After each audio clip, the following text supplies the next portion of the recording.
আসসালামু আলাইকুম। বর্তমান সময়ে ঢাকা শহরে সবচেয়ে সমস্যার যেই ব্যাপারটা আমরা ফেস করতেছি সেটা হচ্ছে অটোরিকশাজনিত সমস্যা। এই অটোরিকশার কারণে আমরা জাস্ট শুধু বাইক শ্রেণী না, আমাদের অন্য যেসব যানবাহন আছে সবাই এটার কারণে সমস্যার সম্মুখীন হচ্ছে।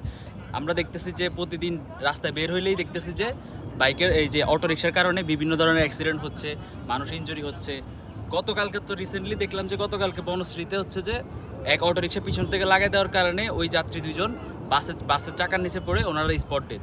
এটা জাস্ট একটা ঘটনা না, আমরা প্রতিদিন রাস্তার মধ্যে বের হইলে প্রতিদিনই দেখি যে অনেকগুলো ঘটনা এরকম ঘটতেছে, চোখের সামনেই দেখি। আমি একজন বাইকার হিসেবে আমি প্রতিদিন রাস্তায় বের হইলে আমি যে সমস্যাটা সবচেয়ে বেশি ফেস করি সেটা হচ্ছে যে এই অটোরিকশা জনিত সমস্যা।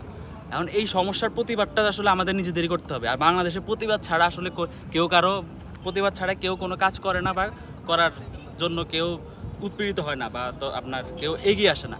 তো সেই ক্ষেত্রে প্রতিবাদের জাস্ট আমি একজন বাইকার থেকে আমি আমার অবস্থান থেকে আমি প্রতিবাদ স্বরূপ আমি জাস্ট একটা নোট আমি খালি আমার বাইকের মধ্যে লাগাচ্ছি। আমি নাম্বার প্লেটটা খুলে বা নাম্বারের যে ইয়াটা ছিল ওইটা আমি খুলে ফেলে জাস্ট খালি আমি এর প্রতিবাদ স্বরূপ এটা লাগাচ্ছি। মানে আমি আমার নিজের অবস্থান থেকে আমি প্রতিবাদটা জানাচ্ছি।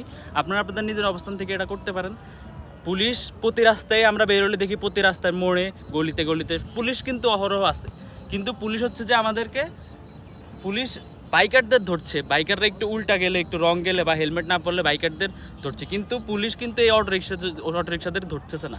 অটোরিকশার মধ্যে কোনো ওদের কোনো বাধাও দিচ্ছে না। ওরা বহাল তবিয়তে ঢাকা শহরের রাস্তায় চলতেছে আর মানুষের দুর্ভোগের দিন দিন বাড়তেছে।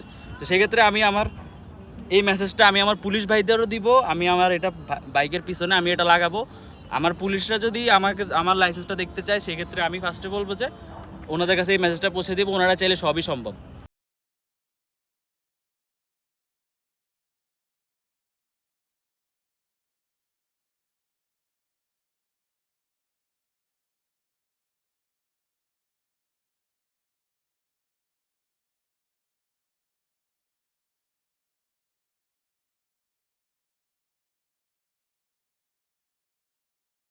প্রতিটা বাইকার এবং যারা হচ্ছে যে লাইসেন্স করছেন বা যারা লাইসেন্স হচ্ছে করবেন, যারা লাইসেন্স করছেন তারা তো করছেনই, তারা এই ম্যাচটা নিতে পারে। আর যারা লাইসেন্স করেন নাই, নতুন বাইক কিনছেন, ওনারা হচ্ছে যে লাইসেন্স করার আগেই জাস্ট এই ইয়েটা আপনাদের এর মধ্যে লাগাই দিবেন। প্রতিবাদ ছাড়া ভাই এই দেশে কিছুই সম্ভব না। সো প্রতিবাদ করুন। এই সমস্যা আমাদের সবার জন্যই সমস্যা। এই সমস্যা থেকে আমাদের বের হইতে হবে, এই সমস্যা থেকে আমাদের মুক্তি পেতে হবে। ধন্যবাদ সবাইকে। আসসালামু আলাইকুম।